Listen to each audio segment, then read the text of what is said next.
you, yes. You ready, Tom? Yeah, I'm recording. Okay, everybody, it is now 5:31, so I think we have everybody in attendance, so we should have a quorum.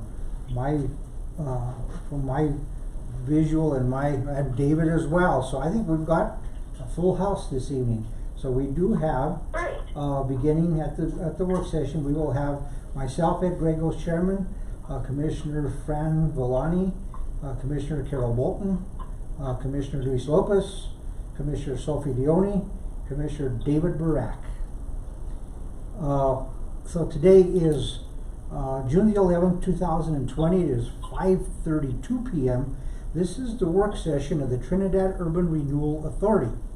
Everyone was provided with an advance agenda, which I hope you've had the opportunity to review, and hope that memory and recollection is good enough that we can conduct as we go on. Item number 1 this evening for the work session agenda is a project plan review. Now, I did provide to everyone, I took the draft provided by Malcolm Murray, and I took it and went through, and as I explained in my memo of June the 2nd, I took all the information that he provided and I condensed it. It's almost a word for word, almost verbatim, except with a couple of tweaks that we had to do. But it was, I condensed his 4 pages into 2.5 pages for our purposes. So I'm hoping that everyone had the opportunity to review that, and that it's going to meet everybody's approval and expectations. Are there any questions about it? And I can tell you where it was that I made the changes if you need to know. One of them, I did take any reference out to the Hughes Lumber property. That wasn't, I don't believe it was ever a part of it. We talked about that last month. So that was taken away from there. I did insert on my page 2,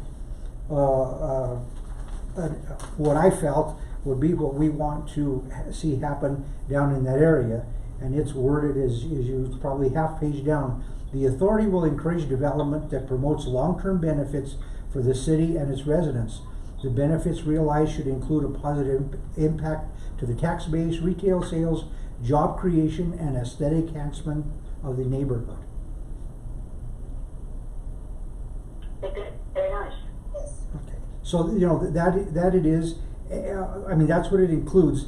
There aren't any specifics as to what exactly we would want as businesses or whatever else down there, because it would be hard to say whether or not we would be able to list and someone else came with an idea. A buyer and a developer may have a different idea. So it's one of those where, I guess I could say it now because I was going to put it in my commissioner's report, but I did attend yesterday the web meeting that was provided by Downtown Colorado Incorporated, DCI, which was somewhat of a tax increment finance 101. It was for URAs. And in there, they made a bunch of points, which was a reiteration, but a reinforcement of those things that we had all learned and were told about during past trainings. And one of the things of it is that the purpose of URAs, or urban renewal authorities, is to create economic development by the elimination of, well, they don't like using the word blight, but by the elimination of blight, which creates job creation, economic development, increases in tax revenue. Fortunately for me, I already had it in my document, but those were the things that were reiterated yesterday and reinforced. So my wording goes there. It doesn't have any specifics as to what industry, what type of business, anything else. I think that will be filtered out once we get to that point beyond when we go to the RFPs. Okay. How does everybody feel about that document? We've had a little lull in the action from time that has elapsed, 2 months that we didn't get to meet, and so this is really the only matter we have or anything on our plate right now. So I'd like to see us start moving forward with it. The city had a purpose They gave us that piece of land, for lack of better wording. It was deeded over to us, and I think we need to go forward with it to see what will happen.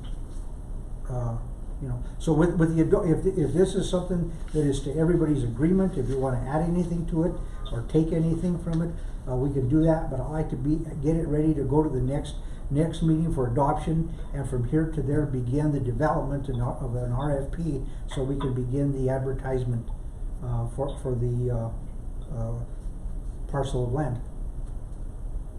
I think we can move it forward. How's everybody else feel?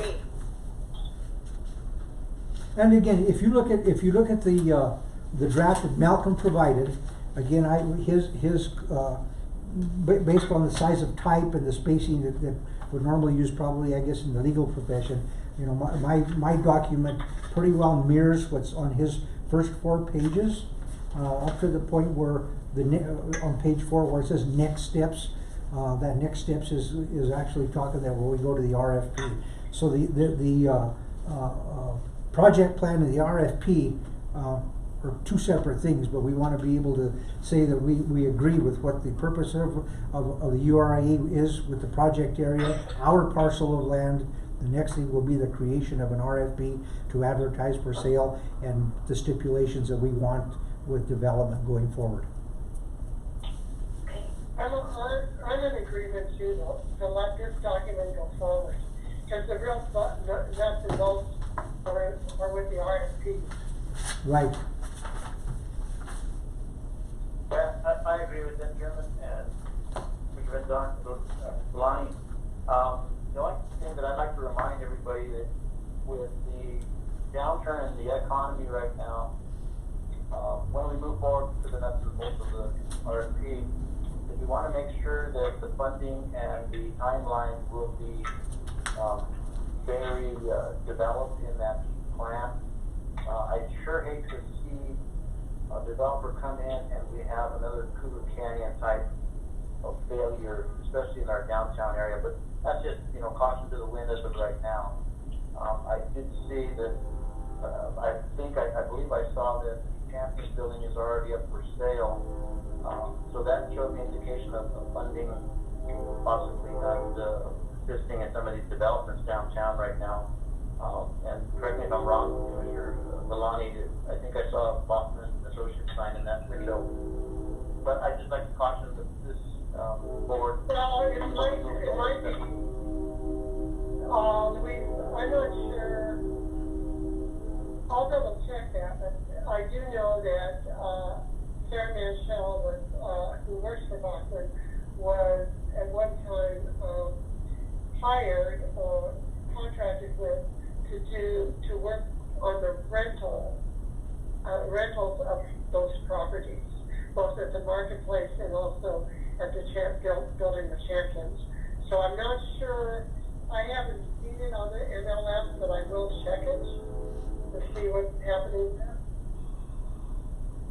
Okay, thank you. It's just a caution to the wind, especially with the economic downturn that we're having and funding across the country. These large developers might be cautious at this time moving forward, but that's when we get to the next level. But as far as this is drafted, Chairman Grego, I'm fine 100% with it. Thank you. Okay. Well, that being said, we're going to get this. It'll appear on the July meeting, so that we can go forward with it.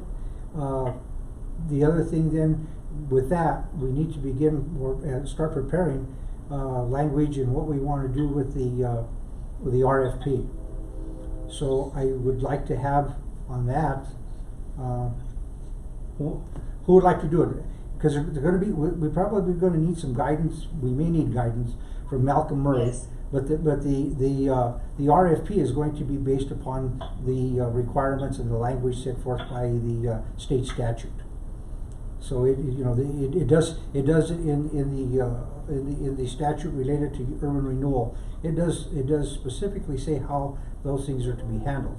and, you know, the vetting of the prospective buyers or developers as to financial capabilities, their past history, and those other things. So, you know, when we put it together, it's not totally based upon what we feel has to be. It has to be within the confines of the law.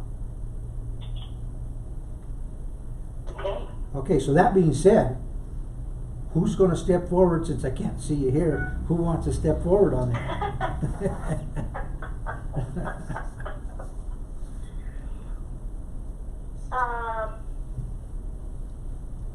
I'll be happy to work on it. Okay. Do you have a current copy of, well, you did, I think, Commissioner Bolton, I think I gave you that link, right, for, Yes. okay, and we'll get that for everybody else as well. There's a link that you can go on and get information related to laws. It's called, I don't remember what it is, but we can get that to you so you can look at it. But you can go on and look at current URA laws and see what is specific when it is for the disposition or sale of land. There's specific language toward it. So whatever we do is going to be in direct relationship to what we're allowed to do by law. And one of the things we've got to keep in mind as we go, and this was Commissioner Bolton and I had conference call back in February, I believe, with Malcolm Murray. And at that point, you know, he stated and sort of stressed, it's not how much you get out of it, but it's dollar-wise, but what it's going to mean to the community in the long run as far as economic development and for the greater good. So, Commissioner Bolton, at some point you and I can get together and begin something and then start sending things out to the other commissioners for review. Okay. So, Just let me know when. Well, we have to have the lawyer. You let them? pardon? After we're done, will we have the lawyer review it? Well, we may be getting his input in the meantime. You know, it'll be something that'll be, you know, before, during, and after that we develop, so that we only take it out there at one time.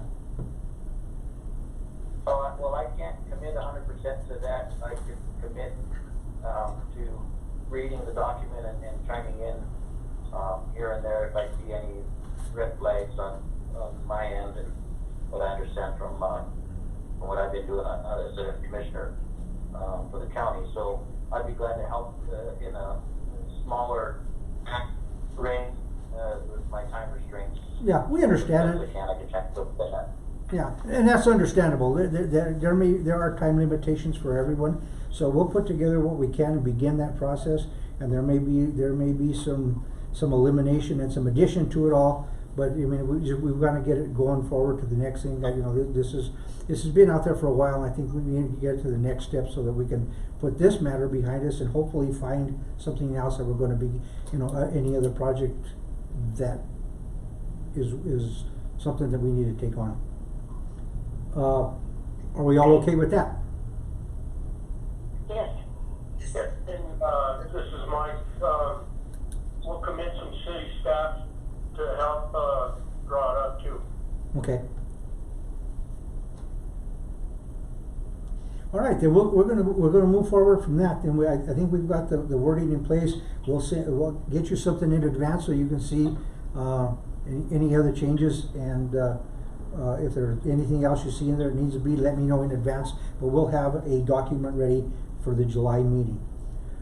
Are there any other things that anybody would like, item number 2 for future work session agendas that we would need to discuss, should discuss? I think that there are biggies. One of the things I need to bring up, I would like to bring up, and it doesn't have to be for future work session agendas, but as you all know, we do have one vacant seat on the commission.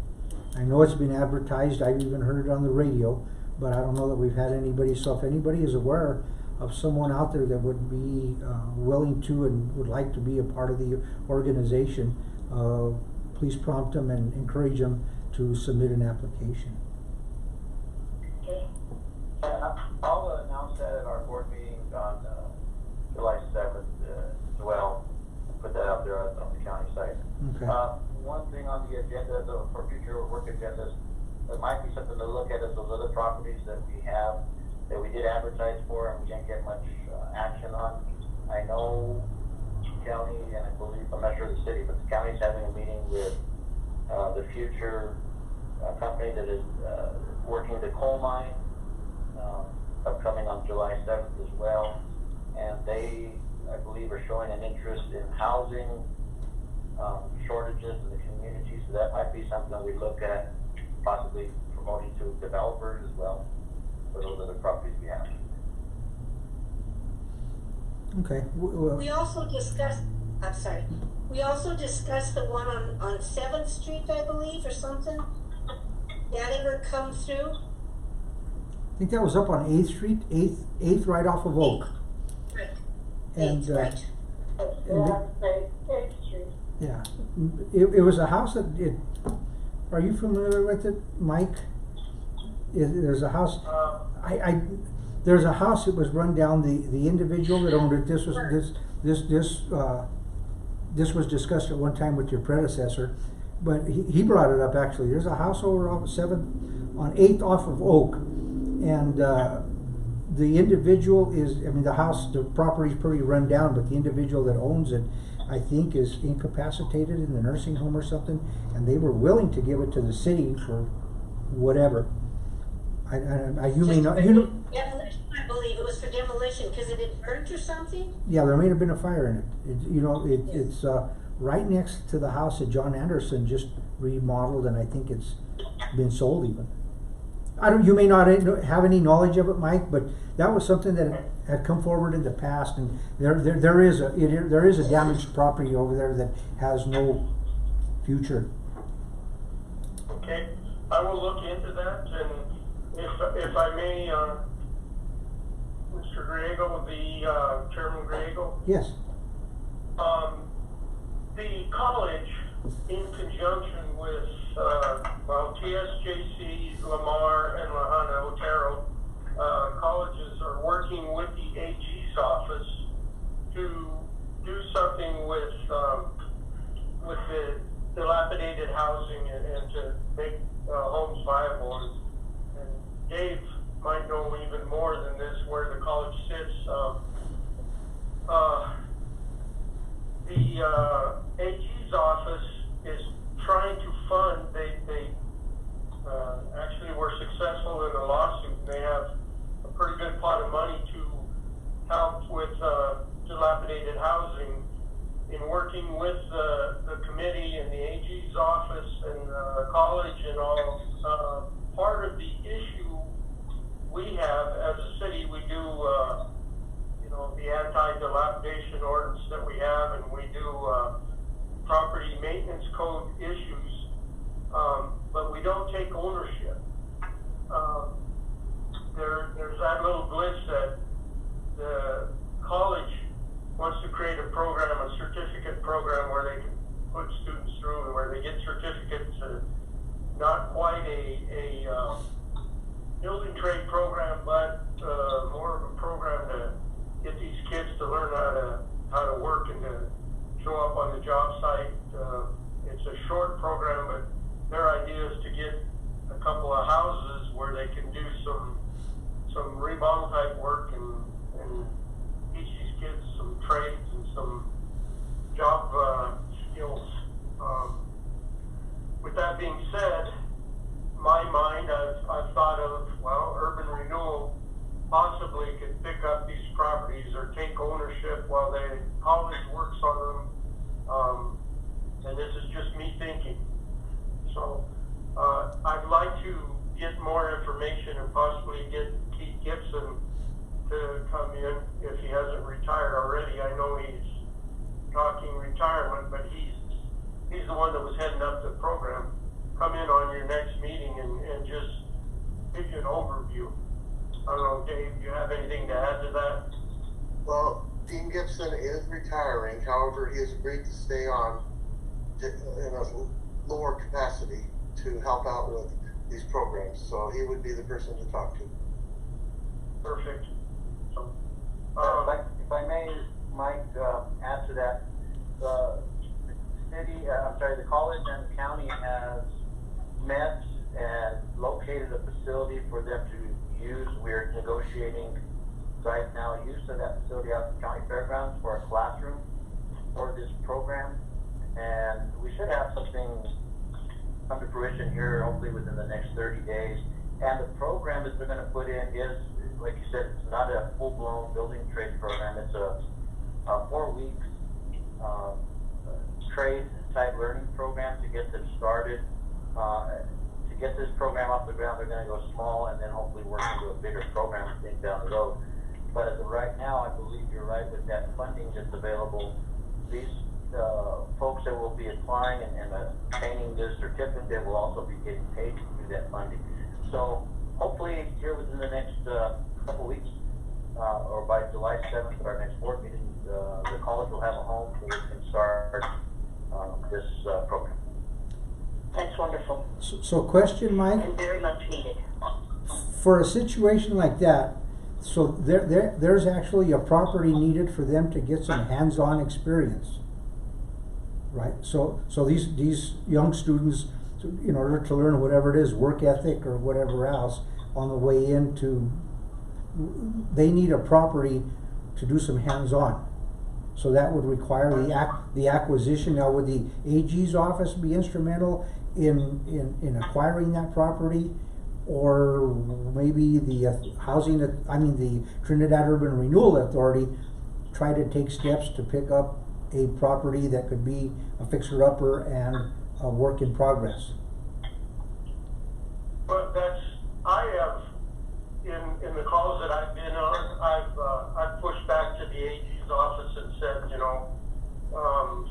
you have condemnation authority, and would you really be willing to put up the funding to possibly, give the owner fair market value and that be part of the program? They've considered it. So there's that option, and I think TSKC Foundation has been kicked around.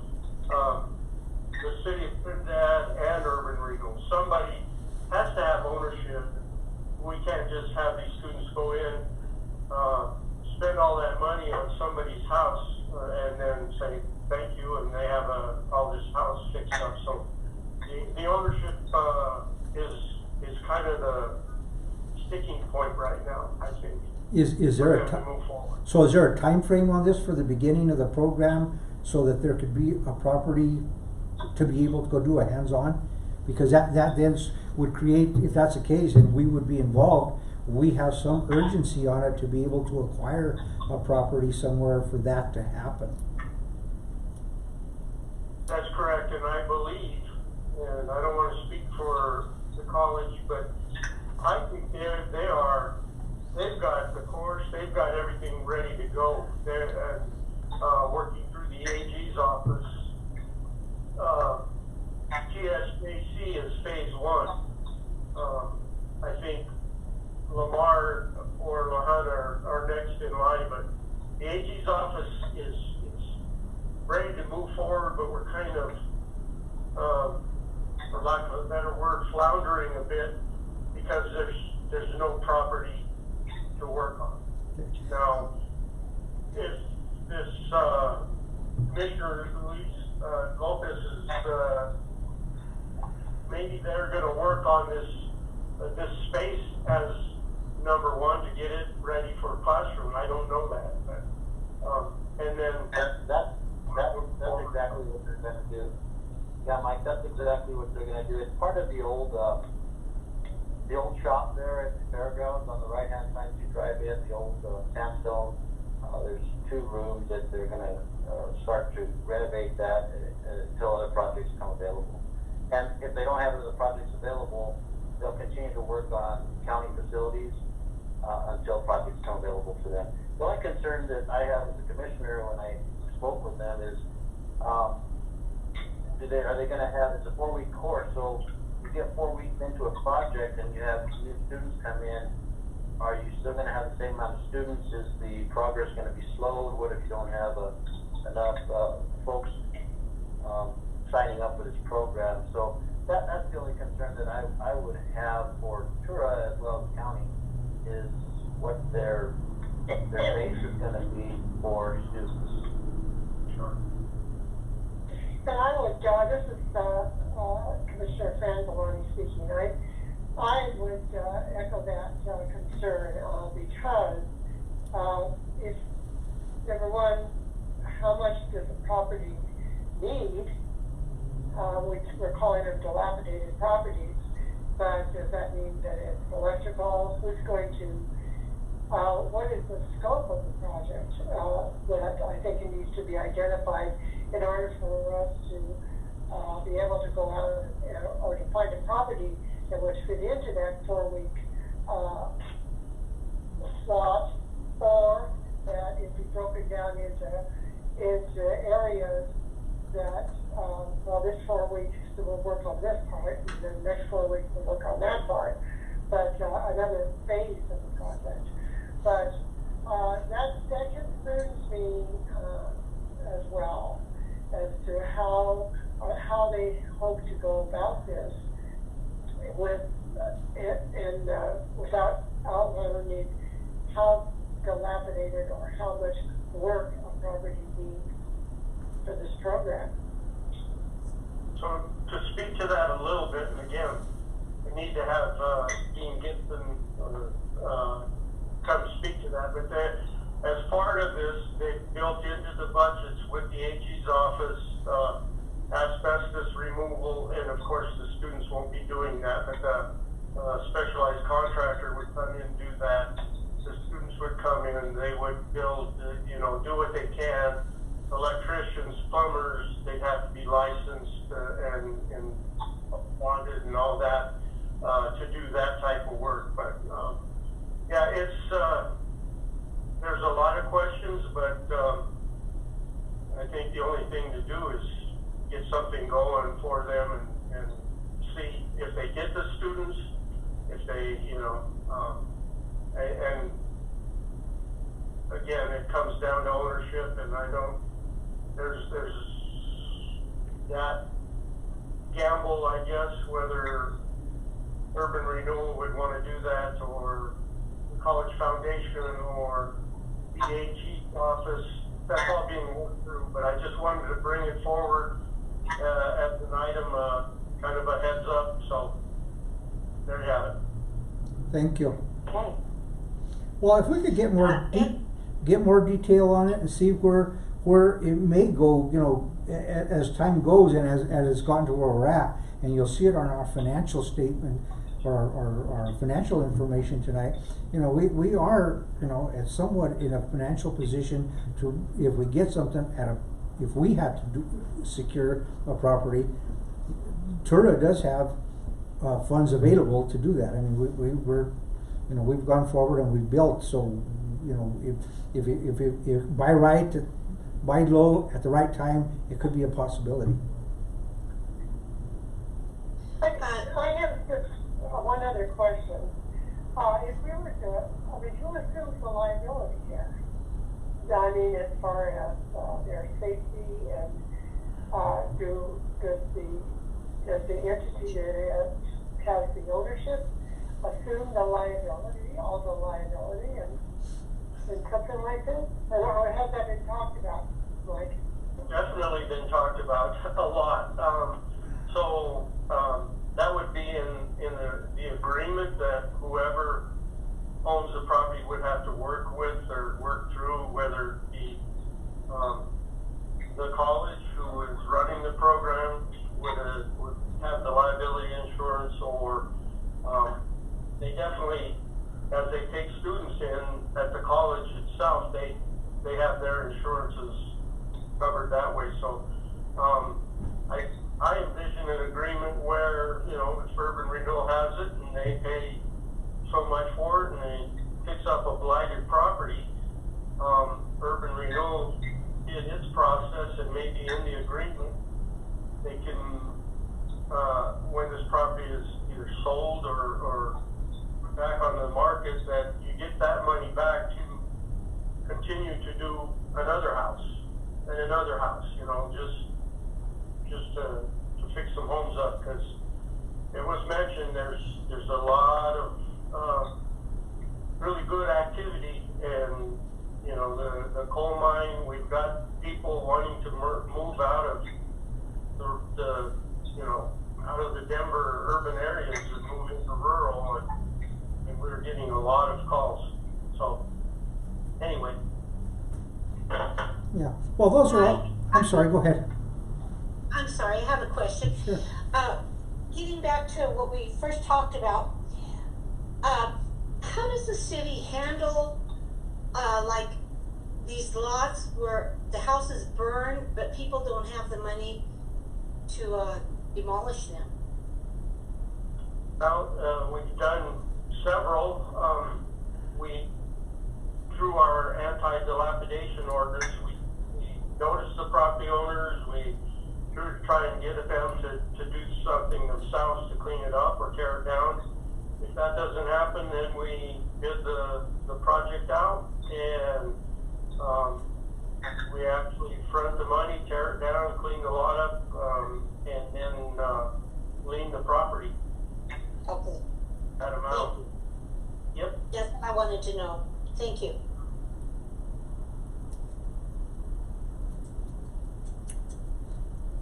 Anybody, anything else? Okay, so I have it for the next time that we meet in July. Will be July the 9th. One of the things that what we will have on is for the discussion of possible disposition or future disposition. I believe it's 4 lots that we own currently. And if you have an opportunity and if you still have information available, go take a look at the lots and the topography to see what everyone thinks about where and how that could possibly be developed in the future if offered for sale. Anything else? Okay. I don't want to take over the meeting. No, that's fine. But I do have one more item. It's probably going to be a work session or actual for the next agenda. You may or may not have noticed that La Puerta is, there's some activity down there where we started with the sewer main construction through the La Puerta area. And if you remember, there was the agreements, the cost share agreement, cooperation agreement that was done through the Business Improvement District, the Urban Renewal Authority, the City of Trinidad, the developer. There's quite the agreement. Part of that agreement states that the Urban Renewal Authority is kind of the agency where the money funnels through. So we've started the project. The city has their portion to start paying the contractor, but by the agreement, and I was just looking at it today, so I apologize. The authority is to create a segregated and reserved account for the project fund. So I don't know if Urban Renewal wants to create a bank account whereby the city puts money into it to pay the contractors through the project fund to meet the requirements of this agreement. So I will do more research on it, but I just wanted to let you all know that that's going on. Okay, I'm aware of that. I knew that we are to be in an administrative position over the funds as they go when whatever phase of work is done and it's been verified that it's been done to the level and degree and standard it is supposed to, we will be given that okay, and then the Urban Renewal Authority will disperse the monies for that phase of the project. We did in the recent past discuss, and I think it was the consensus of the Urban Renewal Authority, that any time there are any pre-development agreements or development agreements that we are going to have funding go through, like we did in the past, there will be a separate account from our general fund so that we can have a better handle on how we do the bookkeeping. So yeah, as far as I'm concerned, and I think that was the agreement by by the Urban Renewal Authority here in the most recent few months, is that when we got into anything like that again, it would be a separate account from our general operating fund. Yeah, that's how I remember. Yes. That's my recollection as well. Yes. You My could say yes, question is- you could say yes, Dave, but we did it. My question is there an administration fee tied to that for urban renewal, or are we just doing it, at no expenditure to that program? Yeah, there's no, we were just designated, it was requested and it was sort of, and it was agreed to by our former urban renewal director, former city manager. When that was put together, it was agreed that we would be, they needed it, for this development, there has to be a third party involved in order to administer the funds. And so it'd be in between La Puerta and the city, we became that somewhat neutral third party. Without Thank fee, you. without fee, aren't you asking, Luis, if there was a fee? If we were to Yeah, take if that it was- proposal, or if we were to, Yeah, if if it was there a- was, No, I don't believe there's a fee. Yeah. Yeah, and I just wanted to make sure that we don't have any, expenses incurred by being the pass-through on that as far as attorneys or anything like that. I believe, we can lean on the city for that need if there comes one.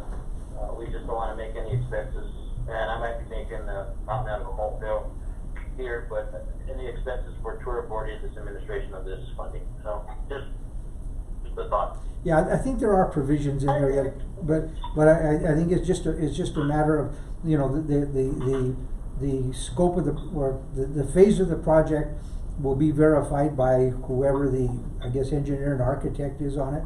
That they will verify that work has been done to that point for the draw and has been done satisfactorily and to the standard it's supposed to, and that the amount being requested for payment is commensurate with the amount of work that has been performed. So with that question, that being said, I guess we have to remind everybody to be ready and be on call, because we may have additional meetings beyond our regular monthly meetings to be able to approve as that project is going forward. So that brings me one other question to city manager. When do you think that we're going to be able to go back to live meetings again? I mean, has any indication been made? No, we're still in Commissioner Lopez in both his capacity as urban renewal and commissioner. The health department is in charge of the executive orders, and the last I heard is still, meetings are still at 10. Imagine we could fit, I mean, there's generally just there may be 10 of us on occasion when you have a full panel, and we could do social distancing in there and have 10. But if we get somebody from the public that wants to come in, that's the catch. I don't know if Mr. Lopez has anything to add to that, but we're still having our city council meetings, and I know the commissioner meetings are on Zoom and go to. Well, I appreciate. At this time, we are in the hands of the CDPHE and the state of Colorado guidelines. As their restrictions lift, we are lifting them. They're not implementing our local health department any more stringent than what is coming down from the CDPHE at this time, other than a simple guideline or checklist, so that the health department has that on file in case of something down the road to cover the liability that they informed any organization such as ours or the city council or commissioners of these guidelines. Basically, it's a legal maneuver. But we're waiting on that from the CDPHE.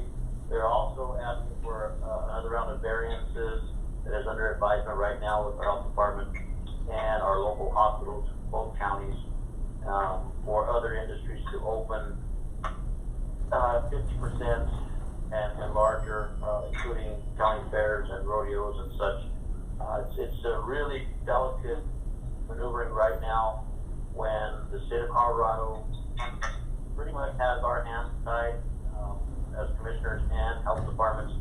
If we go outside of that scope, the funding will be cut and be denied for Los Animas, Huerfano County Department of Human from Health, and also our CARES Act funding as well that we are negotiating right now how to disperse. So we're in a rock and a hard place like we've been for the past 2.5 months, but as soon as things are moving along, I think, like Mike said, we could probably meet the guidelines now. We just have to make sure we have a Zoom meeting available for the outside folks that want to come or call in or listen in. And I think that might be part of the normal moving forward for a lot of these city council and commissioners meetings.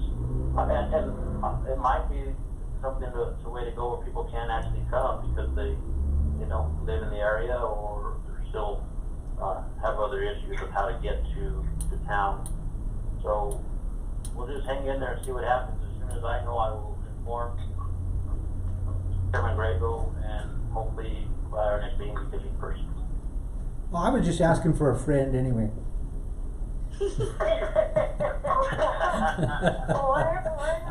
Just thought I'd ask, you know. All right then. I have a question. Yes. I do.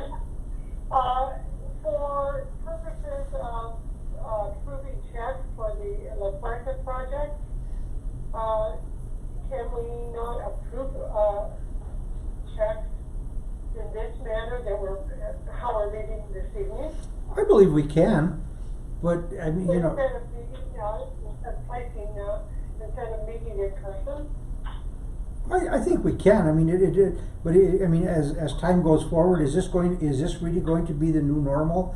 I think, you know, one of the things that's going on now is for anyone, and I think did City Council adopt it? If you can also meet from as you know, if you can't meet in person, if you can't be at City Hall, you can attend the meeting remotely. I know the state's allowing it. That is correct. I think we're going to have a second reading of that ordinance to have remote, virtual attendance to a certain point.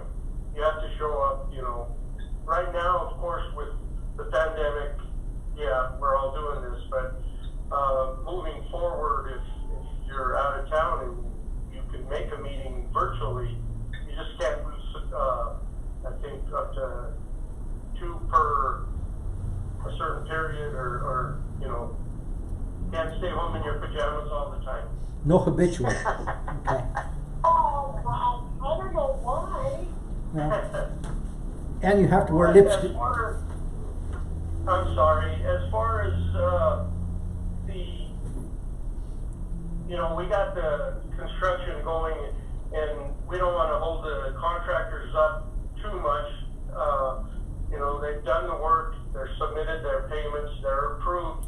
We need to make payments, and if it falls where it you know, it's another month before it gets approved and they receive the payment. From here on out, I'll make sure that timing falls for pay requests. Usually they do one monthly. I'll put in the contract documents that it coincides with your meeting so that pay requests and contractors will know that they have to be approved through. I think you said July 12th or 9th is the next meeting, and it's every second Thursday. So, yeah, I'll do that. So you don't have to have special meetings just to approve payments. Okay. And also with what we do on some of these type of issues with the county is chairman will usually it's the administrator, since we don't have an administrator for TURA at this point. The chairman will notify the board of the disbursement, and as long as there is a verbal or email, and I think that could possibly be worked out everybody's notified of it, and instead of having a meeting on it. So I don't know what the details of that agreement was, so we might want to look into that for that pass-through, but I don't see an issue of the chairman taking the lead with that and just alerting the board members and getting a verbal approval. Well, I don't know that the development contract with La Puerta would specify that, but we have to work within the confines of what the law allows us to do, and I don't know, you know, that the number they may be asking, we more than exceed what we could normally do if there was a procurement practice of a smaller amount. We'll work it out though. Right. I just hate to hold up any funding for contractors because, you know, they got bills to pay too. So Sure. that's all. Yeah. Well, if we can do it like Mike said, where we can have it, they know in advance that their payment will be contingent upon us meeting second Thursday of the month, we should be able to make it happen and keep it timely. Good. Okay. Anybody else? Anything else, Mike? No, I apologize for taking up all the time. No, Thank that's you. fine. That's fine. That's information we need, and we actually needed that reminder about that development agreement down at La Puerta because that's been out there and now it's become a reality. In fact, I guess I'm remiss for not asking about it anytime sooner. All right then. If that is it, we will close the work session and we will now proceed to the regular meeting. It is now 6:18 p.m. It is Thursday, June the 11th, 2020. This is the regular meeting of the Trinidad Urban Renewal Authority. Could we have a roll call, please? Brock? Bolton? Here. Young? Here. Lopez? Malani? Here, Grego? Here. Item number 2 is approval of the minutes from our last meeting, which was conducted on May the 14th, 2020. Everyone was provided with an advance copy of the minutes for review. Is there a motion? I make a motion. Okay. Motion by Leone? Yes. Motion by Commissioner Leone. Is there? I'll second. Who gave me the second? okay, Carol. I second. Oh, Okay. okay. All right. So Commissioner Leone on the motion, Commissioner Villani on the second. Are there any further questions or comments? Roll call. Brock? Yes. Bolton? Yes. Young? Yes. Lopez? Yes. Malani? Yes, Grego? Yes. Item number 3 is the acceptance of the financial report. That information was also provided in the agenda packet. We had revenue in the last 30 days through May the 31st, totaling $19,730. Our current running budget with the fund is $230,444. Is there a motion to approve? I would make a motion to accept the financial report as presented. Approval by Commissioner Bolton, and the second, please. Is there a second? I'll second I'll it. second. Who's got that second? For the record, Please.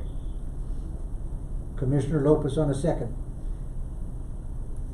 Are there questions or are there comments? Roll call. Brock? Yes. Bolton? Yes. Young? Yes. Lopez? Yes. Malani? yes, Grego? Yes. Item number 4, consideration of bills, and it does not appear there are any bills of record to be paid for the preceding 30 days. Item number 5, petitions or communications, oral or written.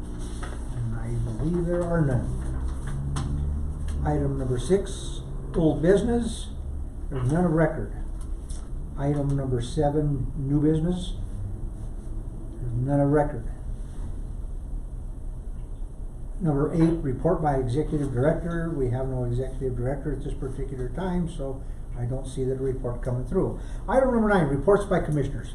Does anyone have anything that they would like to report this evening?